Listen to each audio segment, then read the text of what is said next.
Welcome back to Crime Besties. Here we are for another episode. We're continuing on from our story that we brought you last week. So if you haven't listened to last week's episode, jot on back there and have a bit of a listen. But before we get into today's full episode, now we are recording this on the same day as we recorded last week's episode. So there's not a huge amount of like, how have you been? Because I already know. Is there a collective sigh of relief from some people going, oh, fuck, that Thank means I'll get into God. the case quicker. And I don't have to listen to their Have you bullshit. met us? Well, I've got some stories. I love it. Last weekend, we had my sister-in-law's 40th 2.0. So first time around, she was unable to have her 40th. Oh, I'm going to call it 3.0 because I remember being at her 40th last year. What? Yeah. Yeah, we all went to what was it? It wasn't brunch. It was a bottomless. It was an evening thing. We're at a. It was really nice. Like I am drawing an absolute blank. Yeah, we were at a restaurant all together, and and when I rocked up, and I'm like, so hang on, this is for your 40th, but you're not 40 yet. And she's like, yeah, it's not, but it is. So we just had to have an excuse to like hang out. I actually don't even remember this. Yeah. Oh, God. Anyway, okay, so 3.0 then. Yeah. But unfortunately, on the day that she was meant to have her first party, her whole family was struck down with gastro. That sucks. And it was like the night before. So, like, as in overnight the night before. So she had to, like, wait until the venue opened and, like, change everything. And, it was just, I really felt for her. Yeah. No, but sucks. we ended up having it last weekend. And the party was great. Everyone had a really great time. It was a really good venue and everything. But my children discovered the beauty of Uber Eats. Oh, they've never discovered this before? Well, no, because like we don't really do it. No. As in, if we're going to have takeaway, I'll go up and get it because it's cheaper. Yeah. And it is way cheaper to go and pick it up. But during COVID, Peter and I had like obviously shoved the kids into bed and order Uber Eats. Like, didn't everyone do that? Oh, I over Uber Eats during that time, definitely. No, you didn't. I feel like everyone probably was in exactly the same boat. I'm not going. Well, you clearly weren't going to go out. Like you weren't going to. Couldn't. No. So yeah, just Uber it. I mean, actually got to a point where I was like, lunch. Maybe I'll Uber lunch. Yeah. Because you're working from home. And Yeah. Yeah. Anyway, so we'd been at the party and it was an afternoon soiree. So by the time it was time to come home, I'm like, oh, it's dinner time. I'm going to order Uber Eats to be at home at the same time as we get home. I've done that once before too. It's oh my God. The kids just thought all their Christmases had come at once. So we ordered schnitz. Yeah, right. Because, I mean, you know, when you've had a bit of a sesh in the afternoon, a schnitz found an absolute treat, I have to say. Yeah. So the kids have ordered whatever they wanted on the app, thought it was great, and get home to a nice hot schnitz waiting at the front door when our Uber dropped us off. Yeah. Oh, my God. They're like, can we do this again? I'm like, oh, we'll wait and see, because it literally – Peter actually had gone out. He'd gone somewhere else after Claire's party. Yeah. So it was just the three of us. For three of us to have a burger and we had 2 chips, that was it, $80-something. Yeah. So it's not an everyday. It's not even an every week thing. But, you know, now that they know about it. Yeah, keep it away from them. I think I'm going to have to. I'm going to have to put a limit on that for sure. Yeah, it is easy to do. That is for sure. Yeah. It is very convenient. So convenient. Yeah. Not always hot. No, that's which isn't great. There's certain things I won't order like that. Oh, because yeah, you've got to be selective. Yeah. My mum and dad won't order Uber Eats because they're worried that the driver or somebody's going to tamper with their food in some way. Oh, I think we're past that point. We're so past that. That's and also every venue they seal all your shit shut. Yeah, they put the little sticky things on there. Yeah. Like nobody's eating your chips, Russ. Don't worry. It's fine. God. Anyway, speaking of food, this sort of follows on, but today is my father-in-law's birthday and we're having them all over for dinner tonight, and Peter's decided to make Korean fried chicken burgers. They are amazing. They're so would be yum. so good. But we just got our Woolies delivery before and they didn't have any kimchi. So Peter's had to go out to the Asian grocer and get some kimchi. It was like an essential ingredient and they didn't have it. And with him going down there like to the Asian grocers though, he's not coming home just with kimchi. Oh, no way. Yeah. There'll be an assortment of noodles for sure. Yeah, that's his thing he'll add to it. Yeah. He'll get instant noodles too. Yeah. So like ramen. God only knows what else he'll come back with. Yeah. But you know what? Let him. Oh, Absolutely. Because that could be a future great meal that he's going to cook later. Yeah, he is very good with his Asian cooking. I'll give him that. Yes. So, yeah, we're in for a bit of a treat tonight. It'll be Oh, I nice. might hang around. Oh, you're more than welcome to. Can you imagine your kids? What are you having for dinner tonight? Korean fried chicken burgers. Like, Mason couldn't even. Oh, he'd be like out the door. Yeah, he couldn't be in the house. That smells like it might have smells. Yeah. Yeah, he'd be like, yeah, no, I'm not going over there. Yeah, no, that's a hard no from me. I won't take it personally, Mason. No. Oh, it's funny. Very, very funny. I've got some more shout outs. Oh, do you have any stories to fill us in on for the week that you can think of? I'm putting you on the spot. Yeah, my brain's done. Fair enough. I'll go to the shout outs then. Cool. So we've got some new Patreons. We've got Rue Lindsay, who I think we mentioned in an episode a couple of weeks ago for liking all of our like Instagram posts and I think TikTok as well. Catching up on there. Catching up on everything. And she said that she normally listens while she's in the car, so she hadn't had a chance to like go and like all of our stuff. Yeah. Anyway, she's now become a Patreon, so thank you. We've got Angela Shassa and Clea R. Gao. I hope that's how you say your name. I'm sorry if I haven't said it right. Let me know and I'll try it again. We also have some peeps over on Instagram and Facebook and TikTok who've been really engaged in our content as well. We've got Ricky. Oh my God.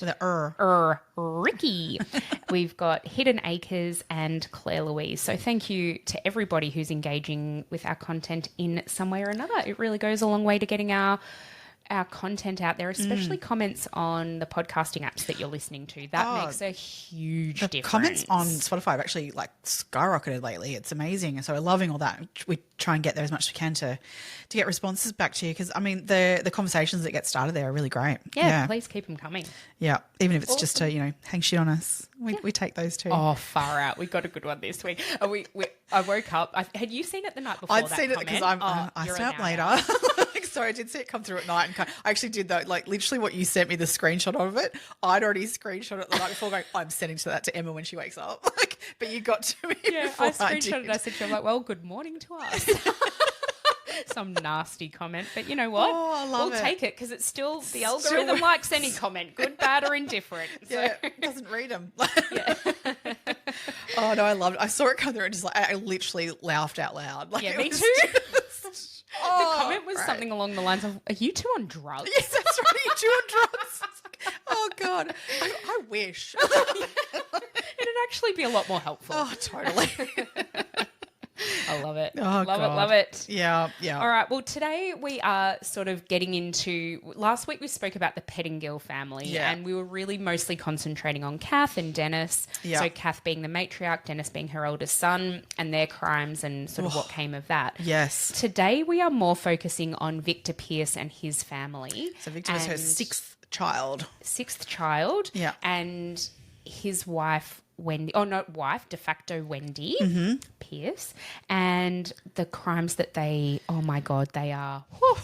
But most notably, I suppose, is the Walsh Street police shootings. Yeah. I think, Victor Pierce's name is synonymous with that case, even though he was acquitted of it, but we'll get to all of that in a minute.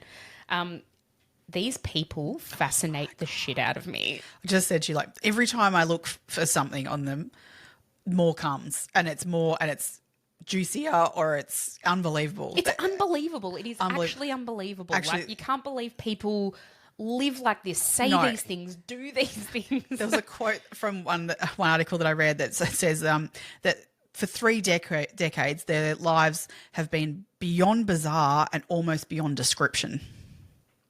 And that, I think, really does sum it up. It is incredible. I agree. It's so... You couldn't write this shit. No way. No, these are bigger than that. Yeah. Oh God, my brain literally explodes every time I read stuff about them. Right? Yeah. I think we'll start off by talking about the Walsh Street shootings, and then we can go back and give you a bit more of a background on Victor and Wendy. As we sort of meet them across this as we meet story. Them. That's exactly right. Oh, so God. The Walsh Street police killings took place on the 12th of October in 1988.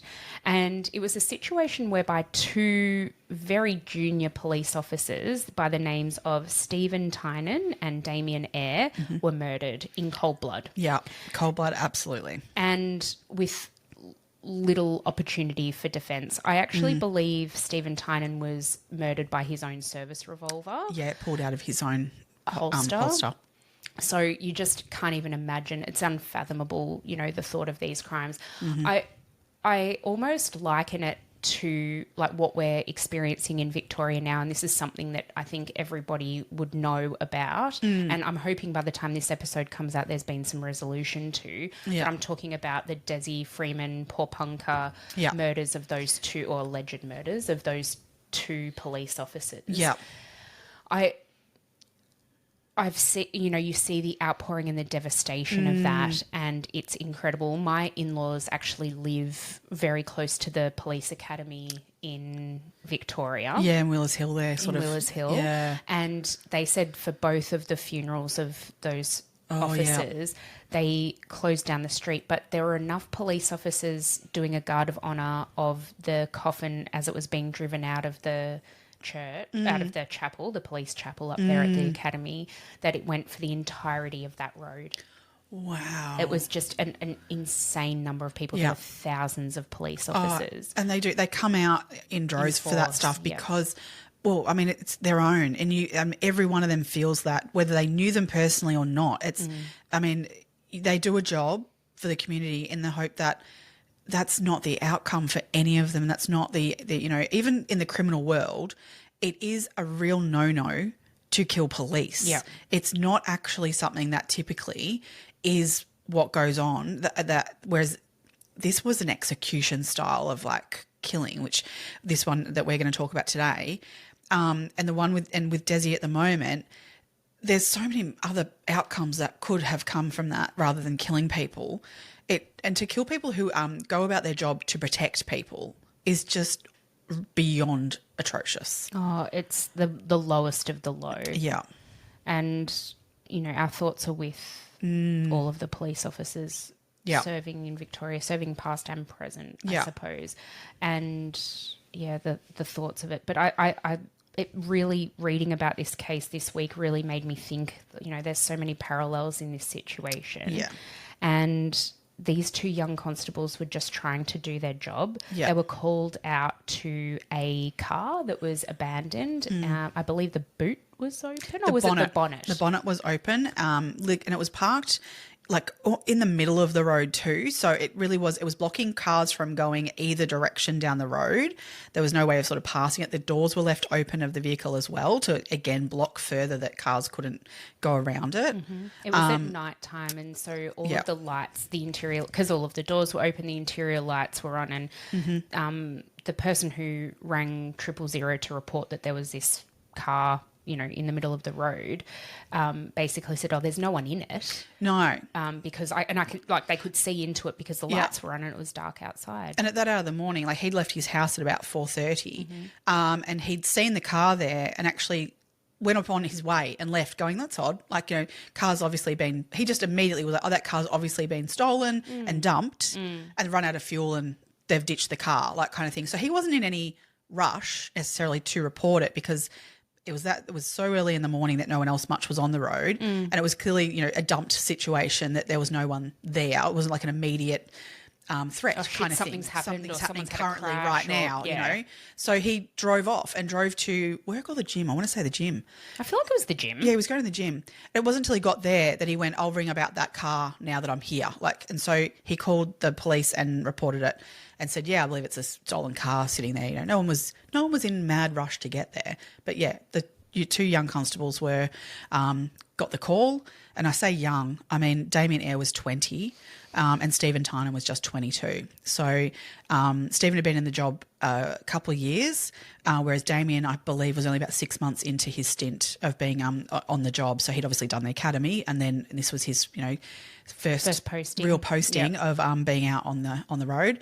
So these were just your real run of the mill on the ground uniformed cops. Going out to check a very routine kind of thing. no element of this appeared to be a threat. You tell yourself no one wants your college-era band tees, but on Depop, people are searching for exactly what you've got. You once paid a small fortune for them at merch stands. Now, a teenager who calls them vintage will offer that same small fortune back. Sell them easily on Depop. Just snap a few photos and we'll take care of the rest. Who knew your questionable music taste would be a money-making machine? Your style can make you cash. Start selling on Depop, where taste recognizes taste. Where is Daredevil? I'm right here. Don't miss the return of Marvel Television's Daredevil Born Again. So what's next? I feel liberated. We're gonna take this city back. Over medicated. In an all-new season, now streaming only on Disney+. They're hunting us. It's time we started hunting them. I can work with that. This should be tons of fun. Marvel Television's Daredevil Born Again, now streaming only on Disney+. Well, no more than general policing, I suppose. Absolutely. Yeah. There was no perceived threat by walking to this car.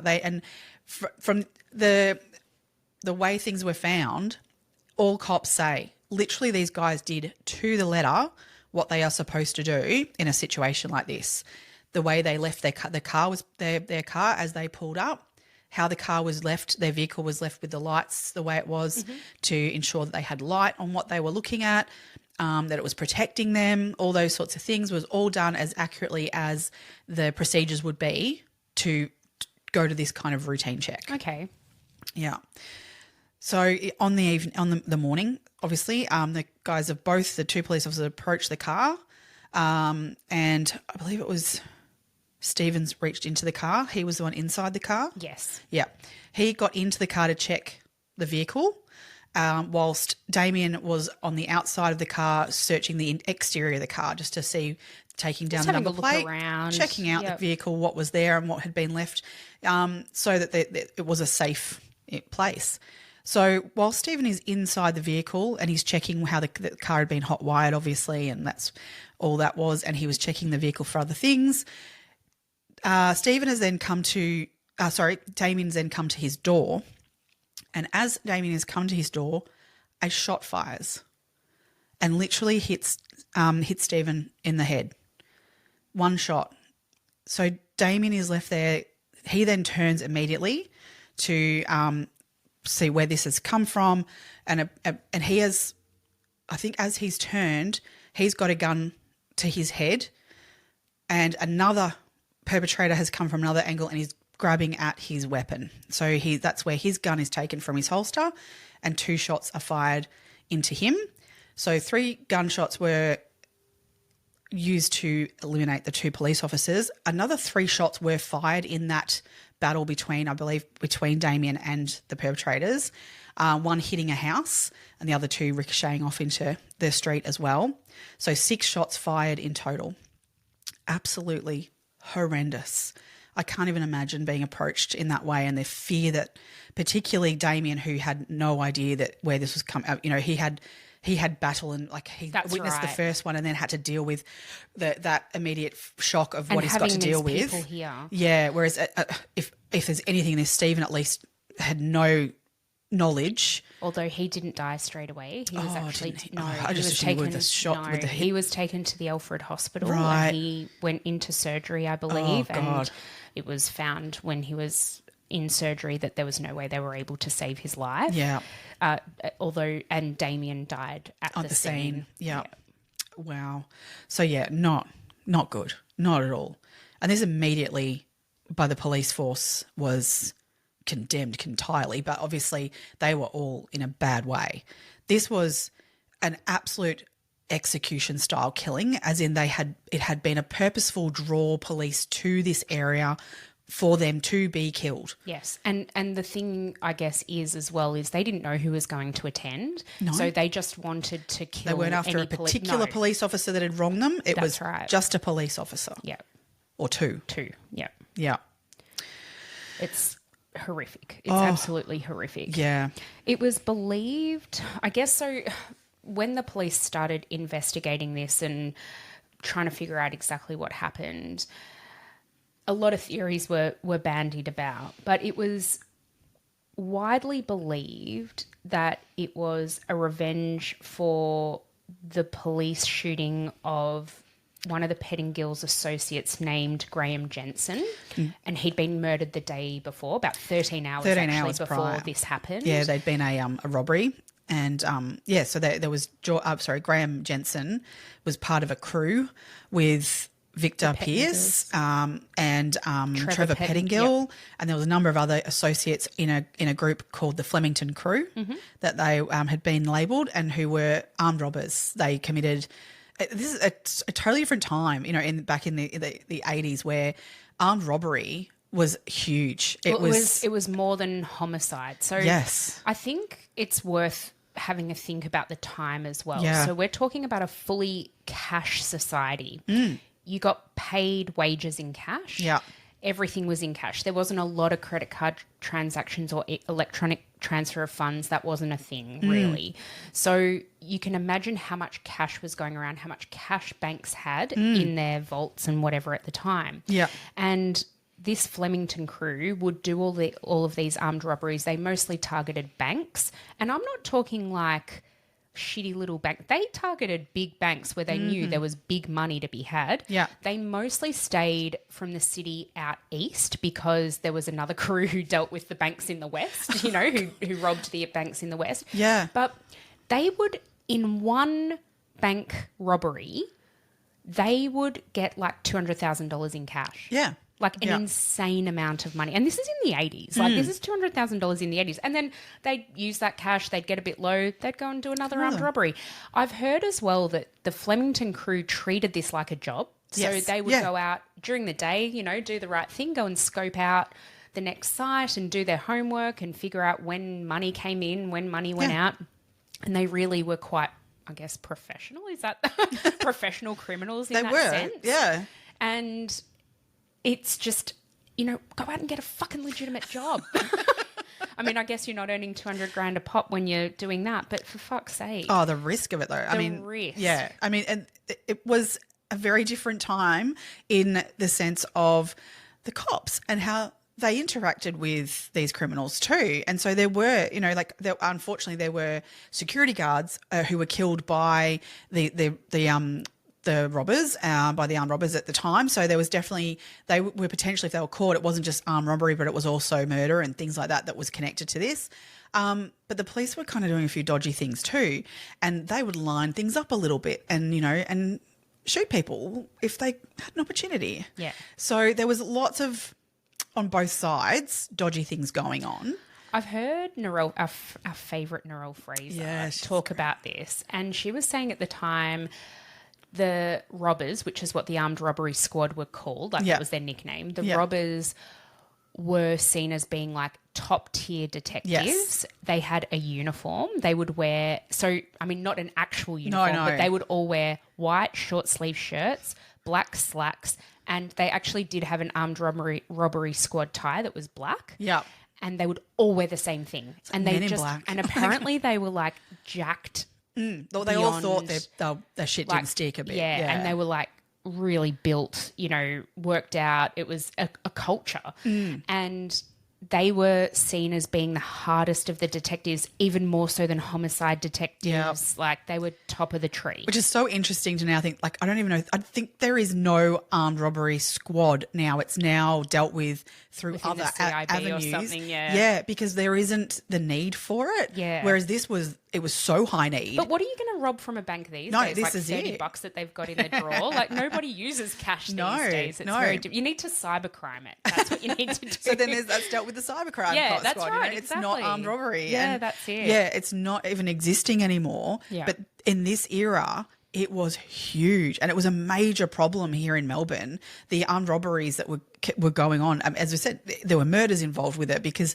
it was dangerous. I mean, I don't know why you'd want to work at a bank, but it was a good job to work at a bank. And it was kind of looked at as quite a prestigious place to work. But God, how scary! Because terrifying. Yeah, I mean, absolutely they had terrifying. their security measures in place, but these guys worked around all that But stuff. it also wasn't at a time like this was before the times where they had those like pop-up, pop-up window things that Yeah. there was not a lot of deterrent aside from having these security guards at the you know, at the doors Yeah. and stuff. Like, that's basically all there was. And other than that, they've got their tellers who are so vulnerable sitting there. Yeah. So, yeah, that gives a bit of context as to the time and what was going on at the Sorry, I time. can't help it. My brain started going into like Point Break. Like, you know, for armed robbers. Sorry, my brain's just a little bit fried.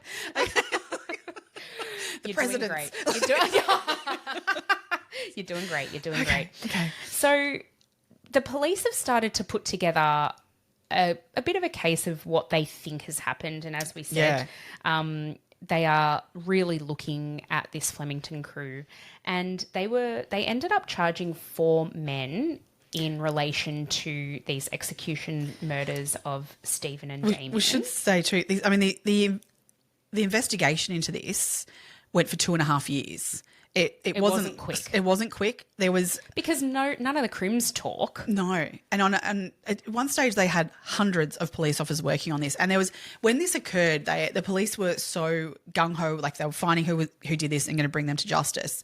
There were, you know, your local cops and that sort of stuff. Were like, I'm doing double shifts. I'll take every shift possible. They wanted everyone on the ground. They were going to find who did this and bring them in. It was a massive, at the time, it was the longest running and biggest operation that they had happen in the Victorian Police. Wow. So they named their what do you call them? Like their task force that they call them. They named it Thai Air. I'll get it right because they used the 2 guys' names and put them together. Obviously, Tynan and Air. So they named the task force Thai Air. But it was huge. They were mad on getting these guys. As you say, they were very quick to put together that they thought it was linked to the Pettingills, to the point where they raided the Pettingills' house the next day. And so they were already on high alert, the Pettingill family then, that obviously they were being looked at. So it was... They weren't nervous though, really. Like it wasn't. No. But even in those early days, they found the cops sort of like basically went, well, there's a weak link here potentially in the youngest of the Pettingill crew. And that was the nephew of the Pettingill children, Jason Ryan. So at the time he was only 19. Yeah, he was I think he was just 19. Just 19. Yeah. So, and as we mentioned in our previous episode, he was involved and witness to many horrific things. Many. He grew up in this world. He did grow up in this and was world. exposed to way more than any child ever should be. Way more. But he didn't really want to be involved in it. Nope. And so when he was brought in by the cops, look, it took a fair bit of going with him. And they, again, probably didn't do the right thing also here. But Jason was keen to, like, not be involved in this stuff, as I say. But his story of what he was telling didn't really add up. But it was, he gave a little bit of information that the cops were like, okay, we can use you. But the story kept changing. And why it kept changing, we don't really know. And what was creating that. Whether it was the pressure of the fact that he knew he'd been in a lot of trouble for talking, as we said. I think that's exactly what it is. So he would be very concerned about the implication of what would occur from that. And there was a lot of talk. So because he'd been in, they knew, the Pettingill family knew that he'd been pulled in by the cops and being spoken to. That was known. And then this is the thing, I feel a bit sick for him in this, that the cops would pull him in and then they'd send him back to them, knowing that as a 19-year-old, literally he could turn up dead the next day. Yep. There is no question. And I know that Jason would know that too. He would have known that was highly likely in his situation. Yeah. His only tie here of not being killed is that his blood. Yep. But how much is that going to get you? How far is that going to get you? If you're a snitch, I don't think it'd get you anywhere. This is it. And so he knew that too. That would have been bloody scary. So at this point in time, his mum, who is Vicky, she was protective of her son, but very much sat on the fence. And she played it well, I think, of defending her siblings, but also protecting her son and being on both sides. So that would have been really tricky for her to manage as well, because then she's also going to, if she picks her son, she could end up dead too. Absolutely awful. So the cops keep playing on him at this point. They end up taking him off for a 4-day stint for a chat. I don't think that's legal. I don't know. Not these days. I mean, he for willingly sure. I don't went, know back I guess. then. So like he didn't say no. So I guess that's where maybe But they then got around surely it. there's like an amount. I actually don't know Because he's not under arrest at that point. He wasn't under arrest. So he was free to still. go at any time. I guess so. But maybe he didn't know that. I think so. He didn't have a lawyer. No, that's for sure. But then, don't you think it's curious that the family didn't insist on him having their lawyer? Because at least then they could have manipulated him from the inside. Then, Yeah. But he didn't. He didn't have any legal representation. No, but I guess in their world, if you're going to talk, and we'll deal with you. it. Yeah. And so it wasn't about having a lawyer there to stop him. I don't know. But from all accounts, he went off on this 4-day trip with the cops, and he came back a bit of a broken man with the bruises to show. So I don't think he was treated real well. It wasn't a camping trip off with your mates, that's for damn sure. So again, the cops were sort of like, his story is good enough for us, but it's not really Airtight, there. Yeah. We can't really go to a judge with this. No, although it was good enough that they decided to charge Jason. Yeah. So they charged Jason with the murders of the 2 constables, but they weren't done with. They weren't just going to get. They knew there was more than one person involved. So as much as they're charging him with it, he's still out because they still need to collect more information. Yeah.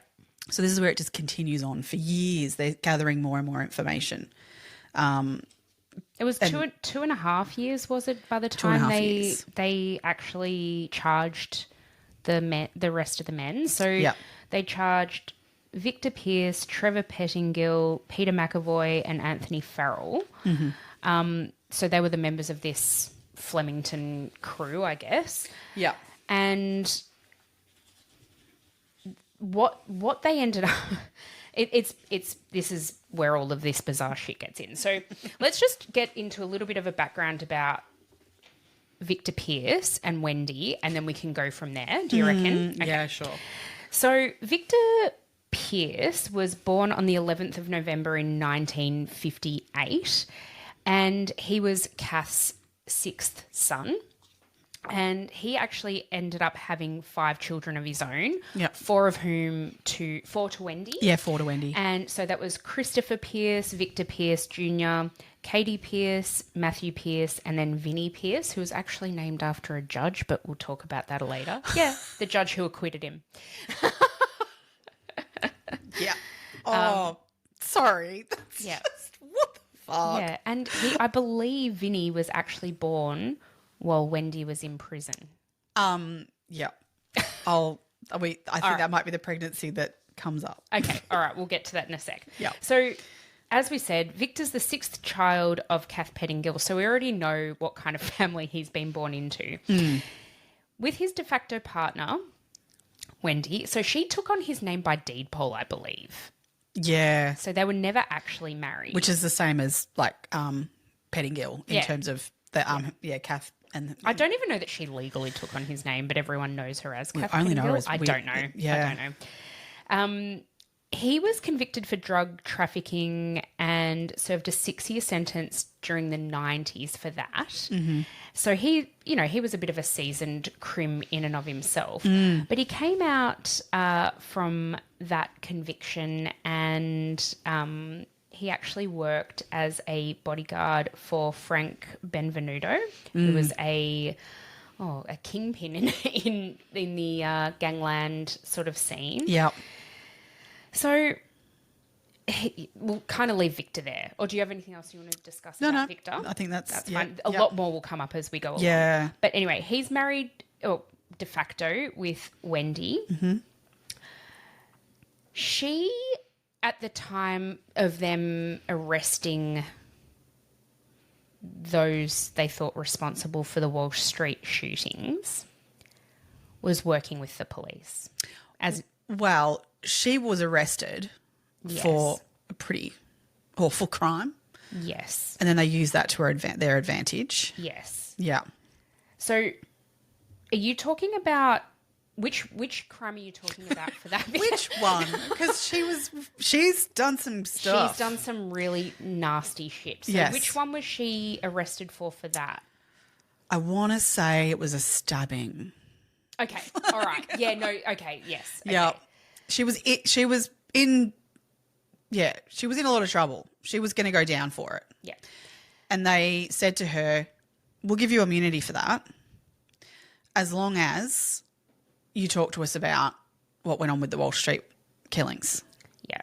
So at this time, Victor was such a prominent armed robber that they never really stayed at home. They had a home in Rowville in the eastern suburbs of Melbourne, and they very rarely stayed there because they were so involved in all of this shit, and obviously they had people wanting to come after them.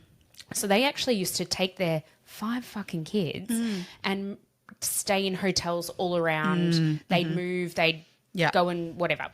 So they were actually staying at this particular time at a hotel in Tullamarine near the airport in Melbourne.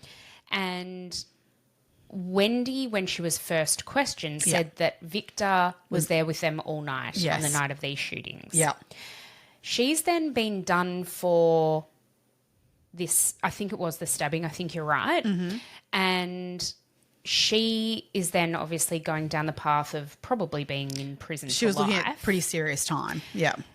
And the police have come up with this deal because all they wanted to do was solve these police shootings. Yeah, That's all and they at the time when I was reading about this too, I'm like going, that poor I know. person who went through that, because I believe it was horrific, that they ended up, that's just like, it's so It's a blip. Yeah. It's just ignored in all of this of like even what that crime was and all those sorts of things because they like wanted to get these Walsh Street killings, which I get, you want to get them, but at the sacrifice of someone else getting their person for who has attacked them, which is, I think, wrong. Yeah, I agree. Yeah. I agree. But I guess they really were staunch about getting this crime solved. So they offered her a deal, as you said, and she provided them with a 30-page statement. She sang.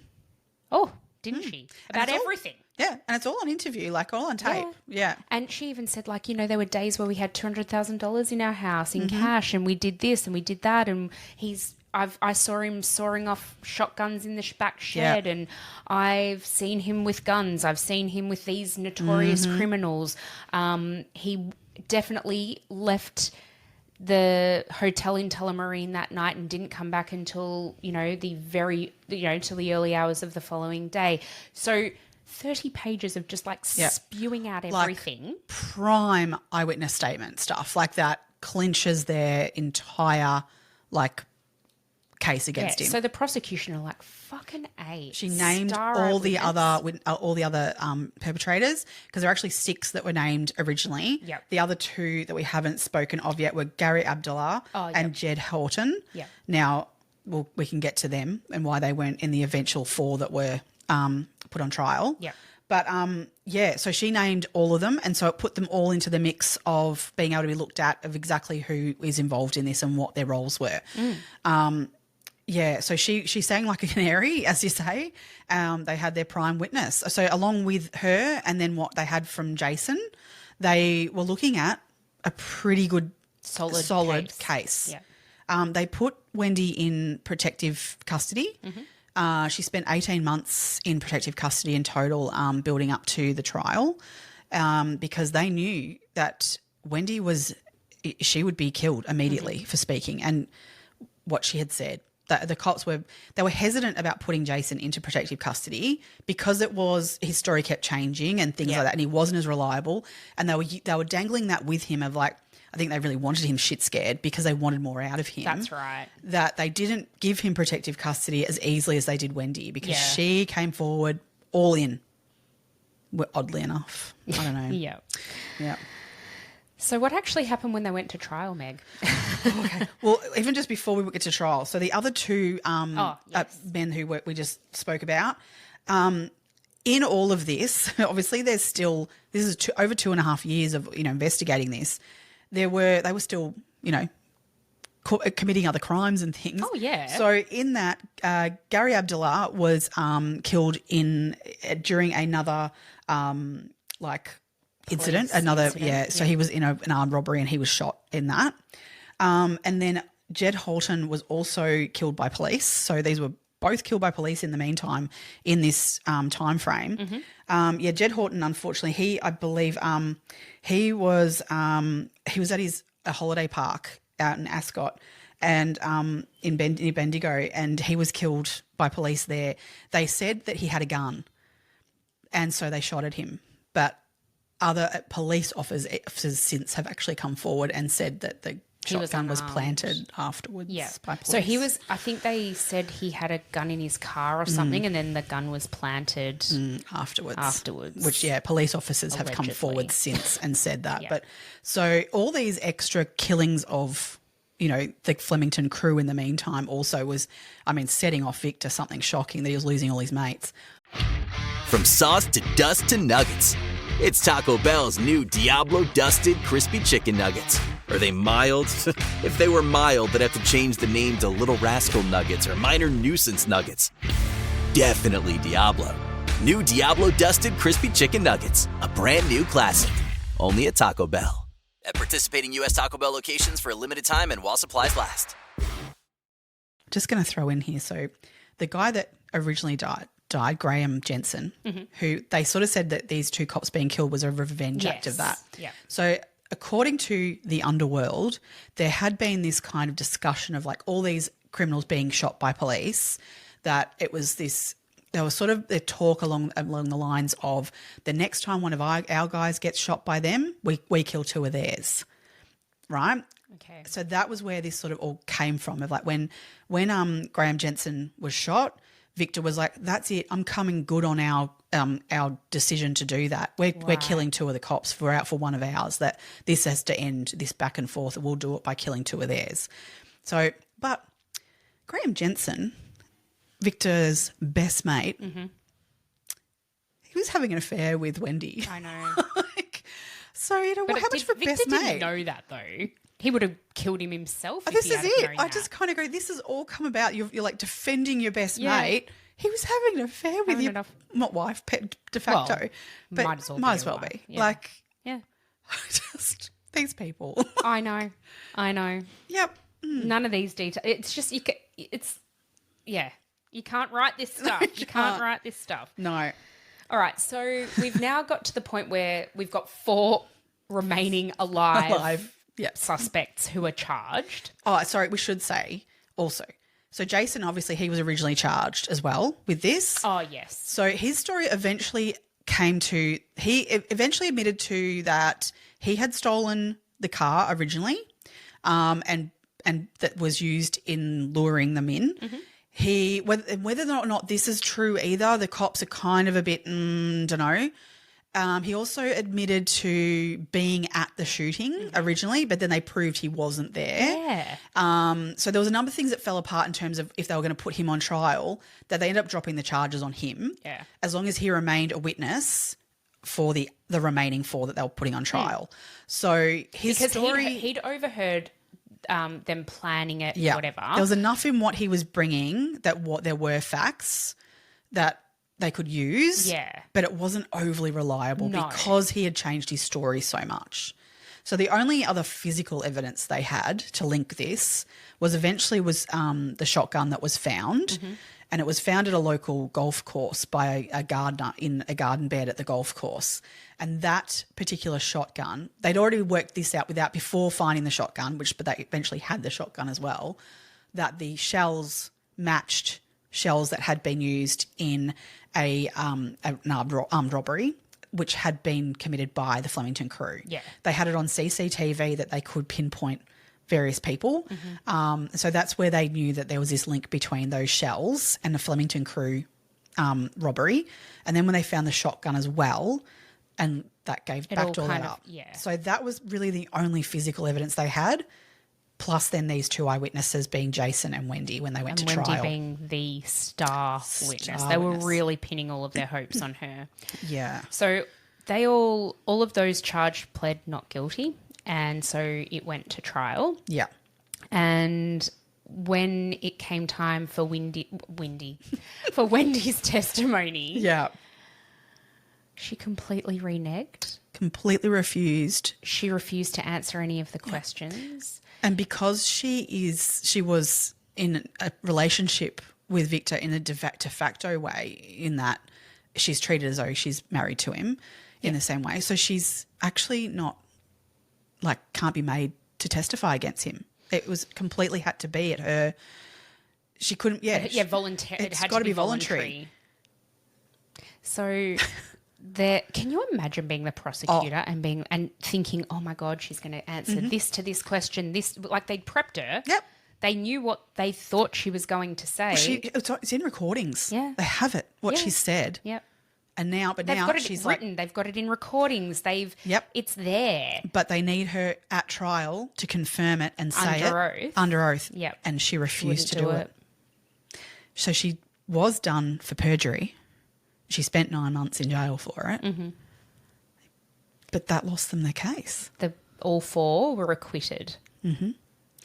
Now, I wonder, because the lawyer for them at the time, our mate, Andrew Fraser, what role did he play in that? Do you reckon that there's a possibility? Is there a world where that was planned from the get-go? Well, I've heard this theory that they did this so that exactly what we just said, the police and the prosecution thought, oh, we've got this in the bag. So there was no other prep. They really relied on Wendy's testimony as their golden bullet. They didn't pressure Jason more. They didn't get more out of Jason. I don't know what other evidence they could have found, but they really pinned all their hopes on this case. Mm-hmm. So that, the inference with this theory is that they did this on purpose so that Kath could then get on the stand and not say a word. Yeah. And that would mean that the jury had to acquit because there was no one, there was he said, she said, no, I wasn't there. I was at home. Oh, okay. Well, there's no one to corroborate either way. So the jury had no choice but to acquit. And the 4 men walked free. Now, I think it's funny that Wendy ended up in prison after that for perjury. Like after these 4 men have more than likely killed these 2 innocent police officers, and Wendy's the one who goes to prison for 9 months for perjury. Fuck off. I know. So and the others all walk free. I mean, they already had Victor in jail for something else at the time. So that was the crime I was talking about at the start. Yes. I think that was an armed robbery. Yeah. Yeah. Yeah, because there was another point where Pierce was on trial for so he was in jail and he was charged with drug trafficking at the time, right? And it was suggested by his older brother, Dennis, that, couldn't you just shoot your heavily pregnant partner, Wendy, in the foot so that out of compassionate grounds you get granted bail? But the other thing is, apparently Wendy was like, well, if I wasn't pregnant, I'd let Dennis do it because he'd know where to shoot so it wouldn't hurt that much. So, she fully thought, yeah, sure, okay, I'll go with that. But then when they decided to not do that, instead, during the trial, she stood there, wet her pants, told the court she's gone into to labour. She hadn't. Her waters had not broken. Nope. She literally purposely wet her pants. It was urine. Oh, God, these people. So that the trial had to be, he could go to get on bail so that he could be with his wife who was giving birth. She wasn't. She didn't go into labour. Nope. I mean, these people are fucking they're awful fucked. people. They're fucked. Yep. There's a quote here about Wendy and the kind of person she was that I just think is, chef's kiss. Is this the Darren Hinch? No, not even there yet. Oh, I can't wait for this. No way. So this just sums her up. That she is a walking contradiction. She's cunning and naive, vicious and vulnerable, exploited and an exploiter. She has inflicted more pain and suffered more tragedy than anyone should in a lifetime. Yeah, I think that's so true. It is.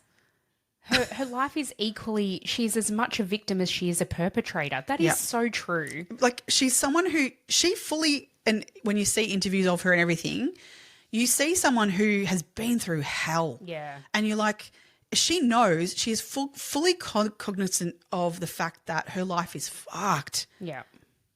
but is not willing to change any of it. Like, she is just a walking contradiction. Yeah. So, yeah, their youngest son was born while she was serving time in prison for that perjury charge. Yeah. And they named him after Justice Frank Vincent, who was the Walsh Street trial judge. Named him Vinny. That's insane. Isn't that gross? Yeah. As that judge, wouldn't you be like, no, please don't. No, no thanks. Don't want any I connection. don't want anything. Yeah. Oh, that's just crazy. I don't know. So, I mean, the fact of the matter is that even later it was 2005, Wendy came out publicly and is on the record as saying, yeah, those four did it. I know they did. And what I said in the interviews is true. My lie was not sitting on the stand. They should never have been acquitted. That then brought about an inquest, which she then reneged on that and said, I'm not taking part in an inquest. Although you can be She was summoned. Yeah, she was summoned on that. Yeah. She said that. So there've been a lot of interviews with Wendy. Actually, she's not quiet. Oh no, she's not quiet. In one of the interviews where they were talking about, so the reporter asked her about Victor, and after he'd come out of prison for those, was it the drug? Might have been the drug trafficking charges. Actually, she said he is not a monster. When he gets out, we just want to be left alone. He's a family man with family values. He's one of the best fathers you could see. No one has anything to fear from us. Oh, Sure. okay. The family are just absolutely gross. Okay, so, and this goes beyond just Victor then. Yep. Their daughter Katie. Oh my God, yes. So Katie and her mum, obviously cut from the same cloth. Yep. This is horrific. Oh, this is horrible. For so many reasons. So many reasons. Oh, something I should say about Katie too. So this occurred in 2009. However, prior to this, because in 2009 she was 24, her mum and Katie decided to put a bit of they wanted to assault a particular gentleman.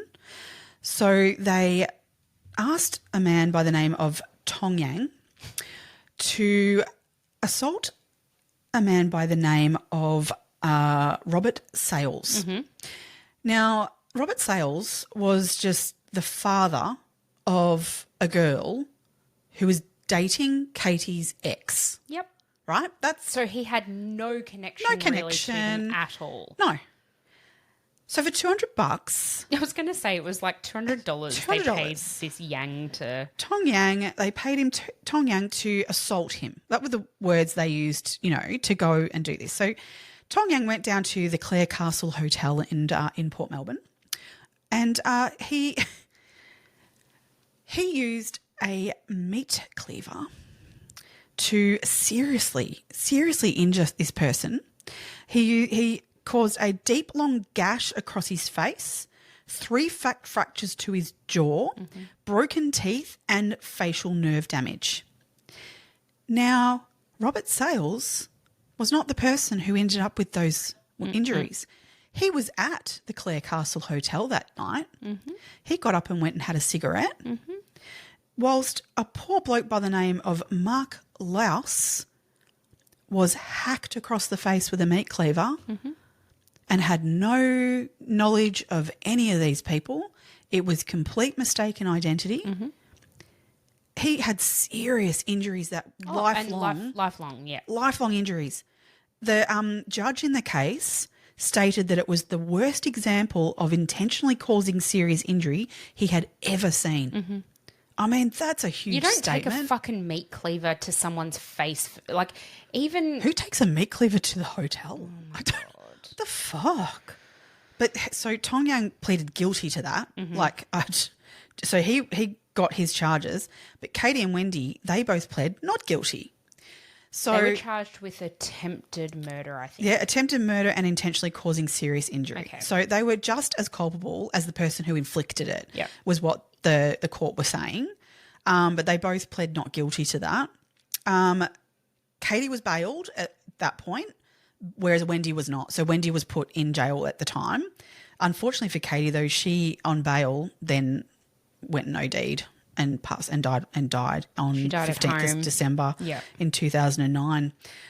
They did allow Wendy out for a funeral though, but yeah, that's all. But she spent a fair bit of time in jail for that. It was years, I think. Yeah, she got years for that. Yeah. They're just unbelievable. It's unbelievable. Like, hold on, instead of, I don't know, I could almost understand them going after the ex-boyfriend maybe. Oh. But the ex-boyfriend's new partner's dad? Yeah. Like, that's what just- part in that? And then to then get a mistaken identity on that as Also, well. What were they hoping to achieve? Like, that just makes you look... And he's your ex-boyfriend. Like, Yeah, move he's on. not your current boyfriend. Yeah, No. get over it. Move on. He's done. I can understand why he's done. Yeah. Oh, yeah.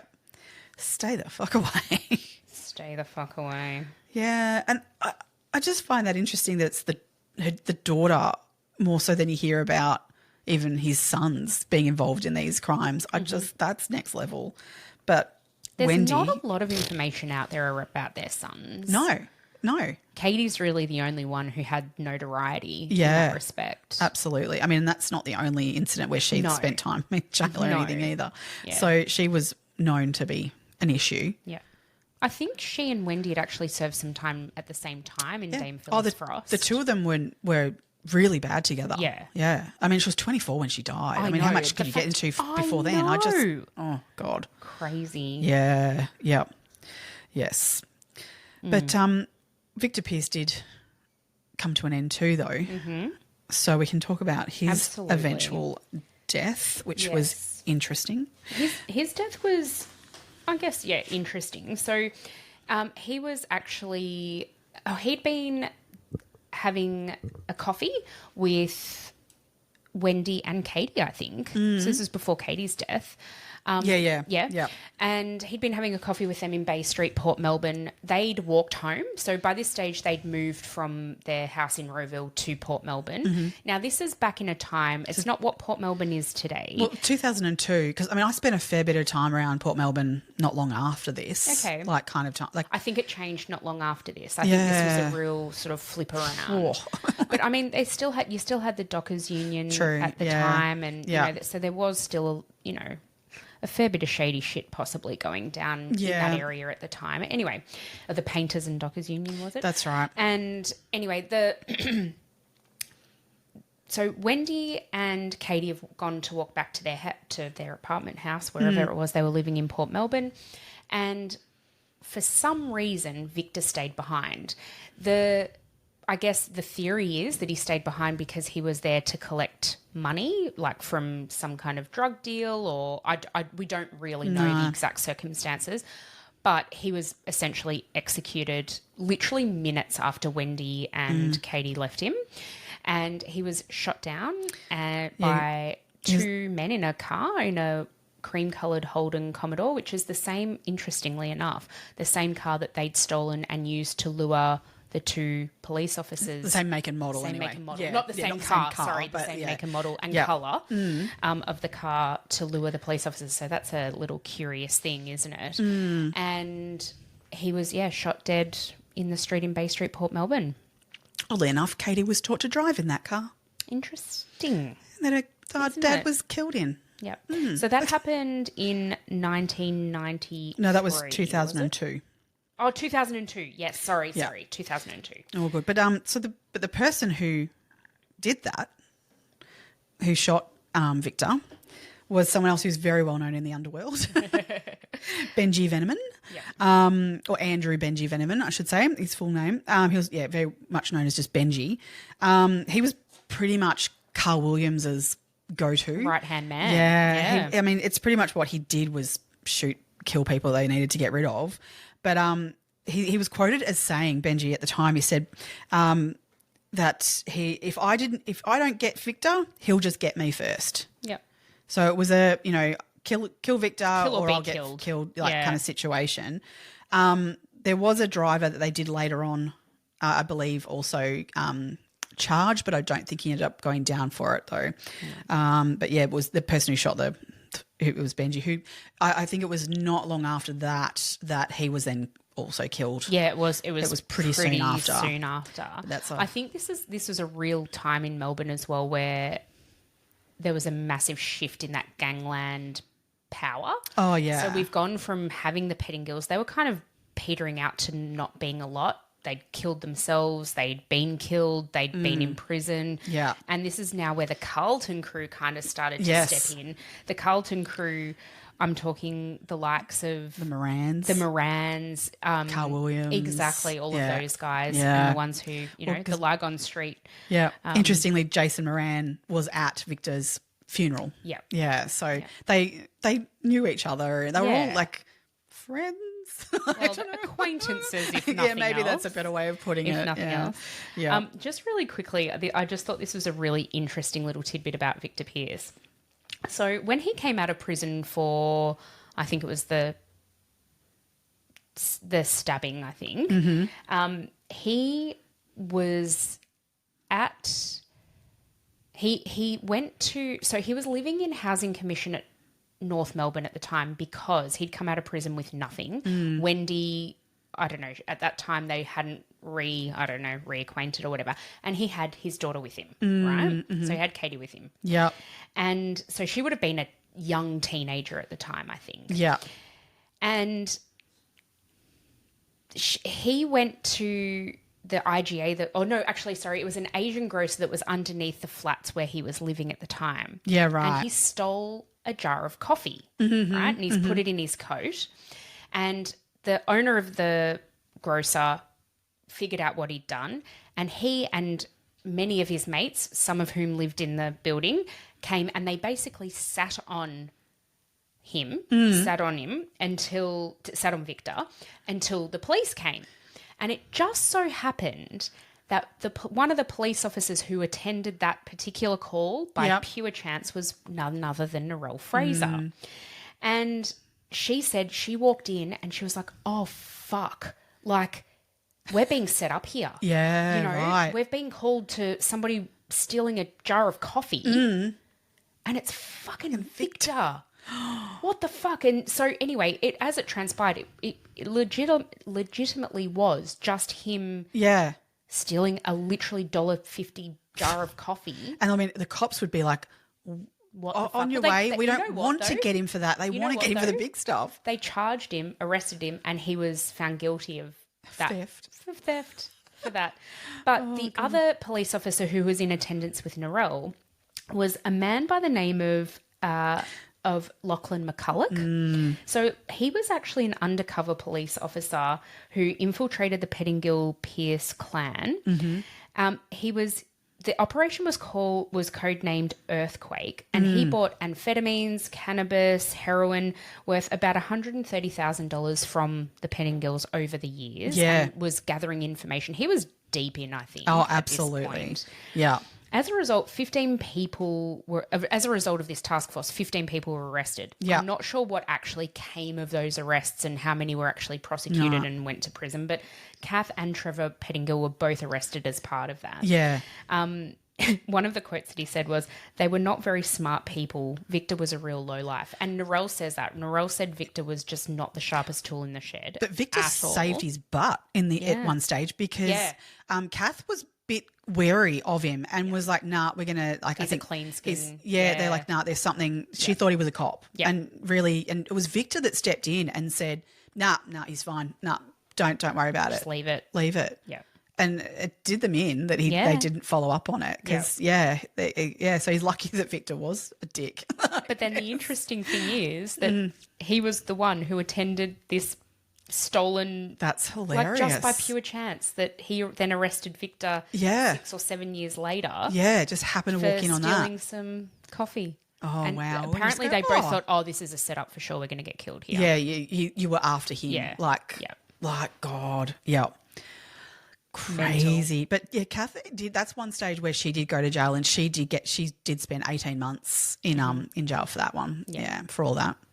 Yeah, they didn't get done. That's a pretty light on. That's pretty light on, given everything she was involved. All with. the things that they did, and that we know about that they did, because there are witnesses to all these things, but at the time wouldn't speak up. These people talk about it; they won't go on record and go, sit in a jury box, sit in a witness stand, and give this evidence because they're shit scared. Yeah. But we know they were involved in so much stuff, and for the stuff they were involved in, they have done minimal time. Even like Peter Allen in the family having done 28 years, and that's the most of any of them that have done. When you think about it in terms of the amount of crime and the level of crime, God, they've got away with a hell of a lot. Yeah. Yeah. When they were in prison for one of the stints, Victor actually met Chopper Reed. Or actually, they'd known each other since they were about 14 years of age. Yep. And so, but they'd met up in prison at some point, and Chopper basically says that Victor confessed without confessing to him that he'd done the Walsh Street shootings. It was like a wink, wink, nod, nod sort of a thing. This is the thing. Do you not know what I think is so funny? So Chopper put in an obituary in the Age newspaper, I believe it was, when Victor died. Yes. And it said, "Don't worry, Vic. Kath will keep an eye on things." Chopper Reed. Oh, God. We all know, Kath with her one eye. Keep her eye on it. On things. Chopper would have loved himself sick for that. Loved him. Oh, I mean, you know what? I love I it. think it's great that he. I love it. Yeah. Jesus. So good. Yeah. Oh, God. Oh, can we bring up Darren Hinch? Please. I have been waiting for this. So do yourselves a favour. Absolutely. Actually, do you know what? I'll link it. I'll find it again and I'll link it. Okay. Do yourselves a favour and listen to this, because it is like the most well, it's uncomfortable, but it's also like you cannot not listen. No, it's gold. Yeah. Absolute gold. So Darren Hinch was a talkback radio shock jock, I guess. And he had said, I mean, he had very strong opinions on a lot of different things. Oh, yeah. But he had said some nasty shit about Wendy Pierce. Well, he had, because this was like just after Victor Pierce had died. Yep. And Wendy went to the media to try and find out who, she was desperate to find who did this. And she thought that, whatever level, that everyone else would care as much as she did about who killed him. Everyone else is basically going, fuck. Oh, fuck, he's dead. Thank God. The cops are probably going, okay, well, just another one of our issues gone. Like, she genuinely thought the police were going to be like, oh, we've got to find who killed him. They probably already knew. Who killed the cop killer? Who killed him? I don't care, because he killed two of us. Like, yeah. So, but she went to the media kind of going, she put up I think a reward as well. Yeah, she put out of her own money. Yeah. I can't remember how much it was. It was like 150 grand. Yeah, it was something like that. Something considerable at the time, whatever. It wasn't, but not millions, but it was, 150 grand, I want to say. I feel like I have read that. I think you're right. She put it up, and it was her own money she was putting forward to for information to come forward. And so Darren was like basically calling her out, going like, are you for fucking real? Yeah. Who the fuck do you think you are? Well, please read some of these quotes. Oh my God, they're so good. First of all, very early into it, I love this. He calls her a hypocritical mole. A mole. Bring back the mole. Bring back mole. I think we should use mole more often. I was at work the other day and I said to my work wife something about, you mole. And she's like, she just wet herself. No, let's do it. I want to bring it in. We're using mole more often. Okay, done. Yeah. Happy. My mum will be up for that too, I reckon. She loves that word. Does she? Oh, Pat, just don't go calling me a mole, okay? Oh, you're not a mole. No. Tart maybe. But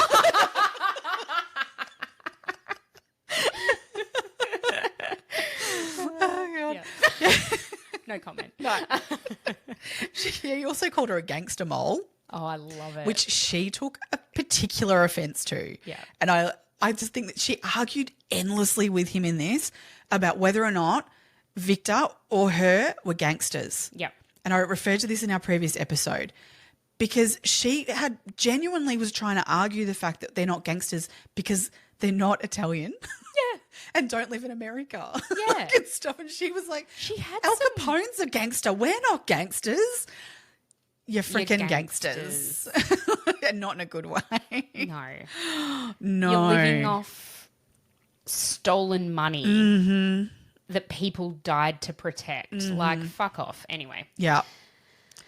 Oh, Jesus. It's unhinged. Oh, this Darren Hinch interview. I just love it. It's so good. Yeah. Yeah. She is just He just calls her out on all of it. He could not give a fuck. He calls her a self-centered bitch. Like, I mean, this is on radio, like live radio, live. Yeah. There's no button to press to like just dump it. There's none of that. This was going out live to air, and he did not hold back. No. And neither does she. No. But the way he speaks to her. But then she also threatens him at the end of that, doesn't she? Yeah. She basically says, well, you're lucky you're not, you know. He starts, so you're going to threaten me, are you? I mean, he had many people threaten him over his career, absolutely. I mean, he was that kind of antagonistic, you know, journalist or whatever absolutely. he is. It was his shtick entirely to wind people up like this and get their reactions. Yeah. But, I mean, he got her damn well. Oh, yeah. She really came to the front. So good. Oh, listen to it. It's so good. I will link it below at the YouTube audio of it. It is thanks. Yeah, just awesome. great. Very good. Bring back my more. God. There is so much more to this story. If you want to know more, there is you know what, actually? I was going to say there's a lot of content. There's a lot of written stuff out there. Yeah. There's stuff on YouTube, little clips and stuff. But there's not a lot of podcasts about it. No, There's not. not a lot of longer form stuff about it, and which I find really interesting. But then I also know, like, you know, there are people in this story who are still alive. Yeah. And so, you know, there's Kath's still Kath's kicking. still alive, yep. I mean, obviously Victor's not, like, and neither's Dennis. Peter Allen, the second eldest brother, I believe he's still alive, I think. He lives not far from Kath down at Venus Bay, I feel. Yep. There's a few of them still around. Oh, I think Vicky, Yep, no, you're right. Jason's mum, Vicky, she's still alive. Yes. But that's about it out of about their it. crew. That's about it. Yeah, but they're a force to be reckoned with. I mean, they're all very under the radar now. Yeah. But, oh, wow, that was a time. That was a time. One of Kath's nicknames as well. Have you heard Granny Evil? Oh, Granny Evil. Yeah. Sounds about right. It does, yeah. If you look up Granny Evil, she pops up. And you'll see photos of her. I'll put some on the socials and that too. Like, she looks evil. Like, the eye thing gets me when she's being interviewed. I can't. It's really, I mean, you can't not look at it. Yeah, you look at it and you look away. Yeah. But, well, she can't see me anyway. You sure? Are you sure about that? Oh, Yeah. look in your good eye. Yeah. Yeah. Oh, no. Oh, dear. All right. Well, I think that brings us probably to the end of what we were going to discuss today. As I said, this is far-reaching if it's something you want to read more about. But definitely have a read of The Matriarch, the book that was written, because the little bits of that I have read are fascinating, and I am going to read the rst of that.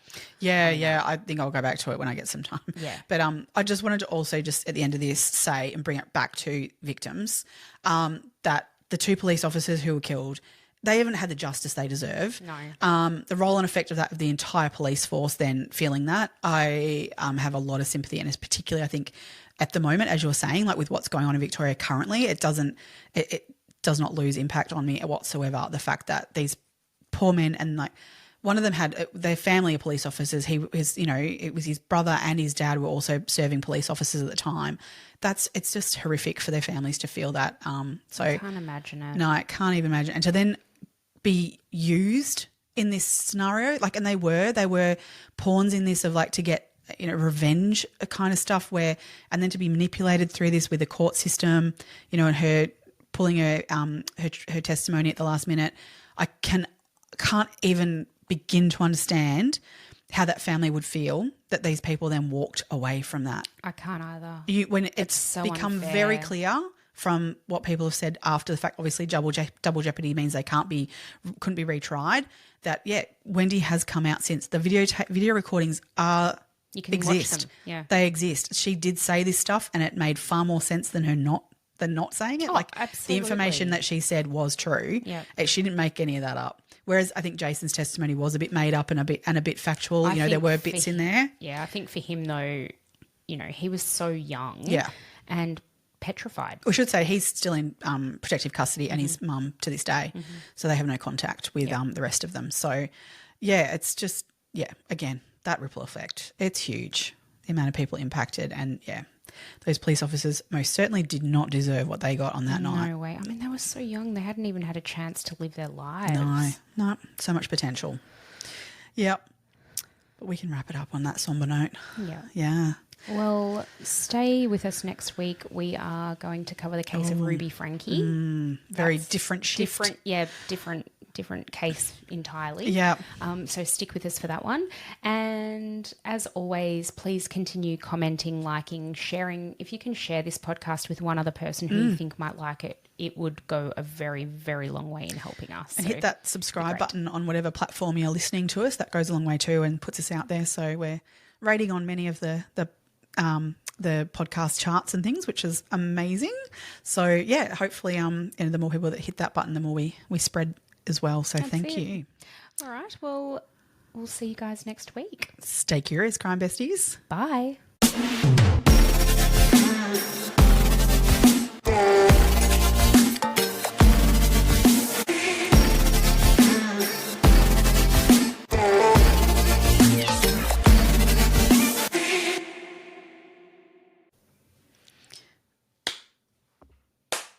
Oh, you missed my hands.